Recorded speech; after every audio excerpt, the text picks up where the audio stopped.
Good evening. The state has been battered by a second round of unrelenting wild weather overnight. This afternoon, a driver in Macclesfield had a miraculous escape after a large tree crushed his car.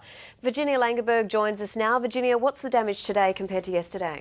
Okay, on the whole, we didn't cop it as badly as the first time around and the damage was much less widespread.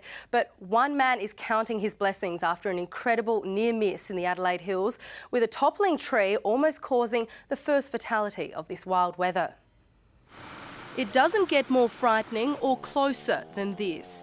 Jack Wexler was in the driver's seat as his Camry became crushed under a giant gum tree. And all of a sudden, in slow motion, I see this massive limb come falling and slammed on my brakes, and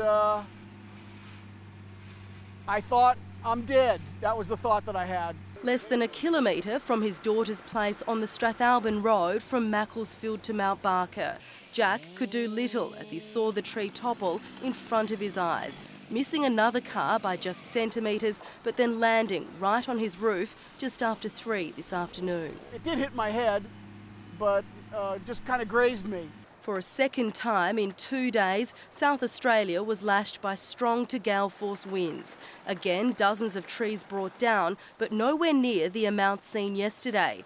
The SES responding to 80 calls for help since this morning, compared with Monday's onslaught of 400 jobs.